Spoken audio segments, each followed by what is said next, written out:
সম্মানিত দর্শক, এই ইতিমধ্যেই জানতে পেরেছি তো এটা আগামী শুক্রবার জুম্মার পরে আগামী শুক্রবার জুম্মার পরে ৩টার দিকে প্রেস ক্লাব থেকে স্বরাষ্ট্র মন্ত্রণালয়ের দিকে আমাদের পদযাত্রা কর্মসূচি পালিত হবে।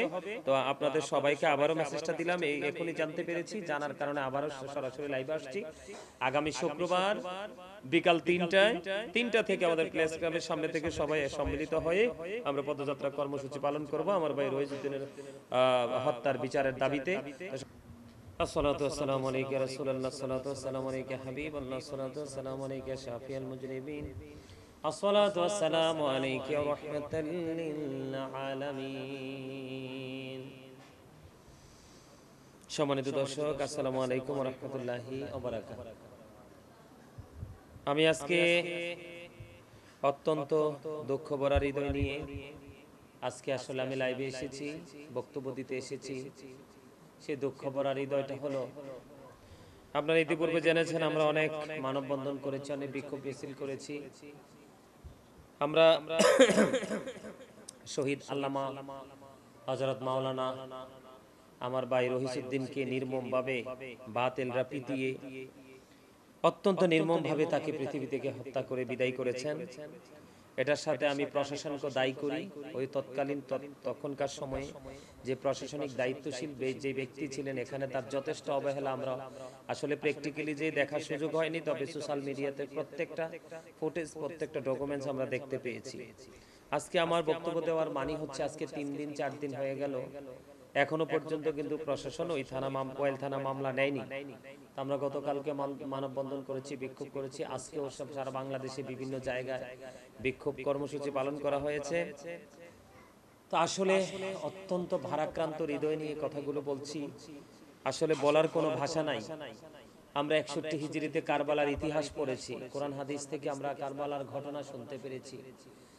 যখনই কারবালার দৃশ্য, কারবালার ইতিহাস যখন মনে পড়ে, কারবালা নিয়ে যখন আমরা কিতাব দেখি, বিশেষ করে আমি আমার চোখের পানি ধরে রাখতে পারি না। এই পর্যন্ত যতবার কারবালা নিয়ে পড়াশোনা করেছি, চোখের পানি অটোই চলে এসেছে।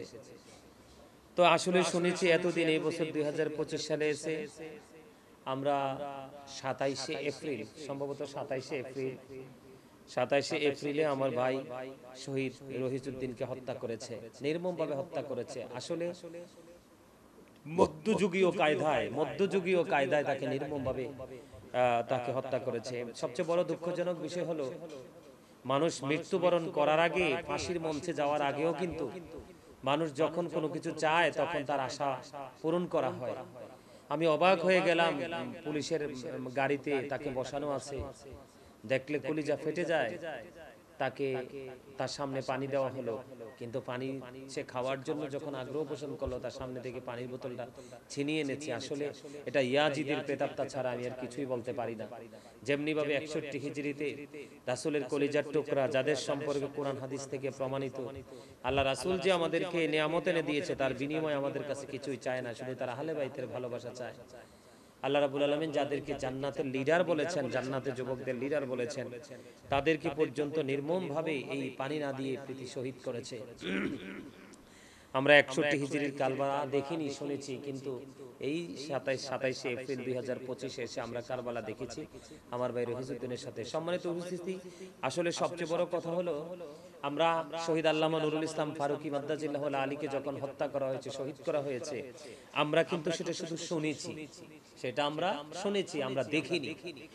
আজকে আমরা আমার ভাই রহিজউদ্দিনকে যে হত্যা করেছে, যেটা আমরা দেখতে পেয়েছি, আমরা এখনো পর্যন্ত আমরা আইডেন্টিফাই করতে পারি নাই, এখনো পর্যন্ত আমরা শনাক্ত করতে পারি না এটা কোন দল এগেনিস্ট হয়ে এইভাবে তার উপরে নির্মম অত্যাচার চালিয়ে তাকে পৃথিবী থেকে বিদায় করেছে। আমরা কিন্তু এখনো পর্যন্ত কোন দলকে আমরা মিন করে বক্তব্য দিতে পারিনি। এই কারণে পারিনি, আমরা এগেনিস্ট জানি, এগেনিস্ট বলতে পারবো, কিন্তু আসলে দল তো অনেকগুলোই আছে আমাদের এগেনিস্টে। আমরা কিন্তু দলটা কোনটা সেটা আমরা এখনো পর্যন্ত চিহ্নিত করতে পারি নাই, আইডেন্টিফাই করতে পারি নাই। তবে দুঃখজনক বিষয় হলো, 3 দিন হয়ে গেল, এখনো পর্যন্ত প্রশাসন মামলা নেয়নি। এটার পিছনে প্রশাসন যারা দায়িত্বশীল কর্মরত অবস্থায় ছিলেন, আমরা তাদেরকেও দায়ী করছি, এখানে তারাও সেটার সাথে সংশ্লিষ্টতা খুঁজে পেয়েছি। এখানে সবচেয়ে বড় বিষয় হলো আমরা শহীদ আল্লামা নুরুল ইসলাম ফারুকী মাদ্দাজিল্লাহ আলীকে শহীদ করা হয়েছে। আমরা আসামিদেরকে ব্যক্তিগতভাবে প্র্যাকটিক্যালি আমরা দেখতে পাইনি, কিন্তু রহিজউদ্দিন হত্যার আসামিদেরকে আমরা দেখতে পেয়েছি। আমরা এই দেশের মাটিতে বিচার করব ইনশাআল্লাহ, যেই কোনো মূল্যে হোক আমরা আমাদের বিচার আমরা করব ইনশাআল্লাহ। আমরা সুন্নি জামাত, আমরা ভদ্র, আমরা জেন্টেল, আমরা নমনীয়, আমরা মারামারি, কাটাকাটি, ভাঙচুর, জ্বালাও পোড়াইতে আমরা বিশ্বাসী নই।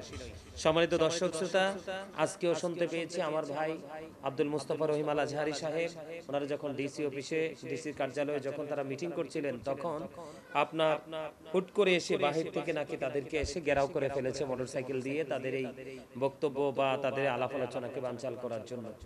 তা আমি সারা বাংলাদেশের আমি সুন্নি জনতা, সুন্নি মুসলমান, নবী প্রেমিক, অলি প্রেমিকদেরকে বলবো, সুফিবাদে বিশ্বাসী আমার ভাই বাবাদেরকে বলবো, আমরা আমার ভাই রহিজউদ্দিনের বিচার আদায় করবই করব। আমরা সেই বিচার আমরা আদায় করব, এটা আমাদের প্রত্যাশা। আমাদের রক্ত দিয়ে, জীবন দিয়ে হলো আমরা সেই বিচার আমরা আদায় করব। তবে সেই বিচার করতে হলে আমাদেরকে সেই প্রক্রিয়া অবলম্বন করতে হবে। প্রশাসন যেভাবে মানে দায়িত্বহীনতার পরিচয় দিয়েছে, সেইভাবে কিন্তু আমরা ঘরে চুপচাপ বসে থেকে থেকে কিন্তু আমরা আমাদের বিচার আদায় করতে পারবো না।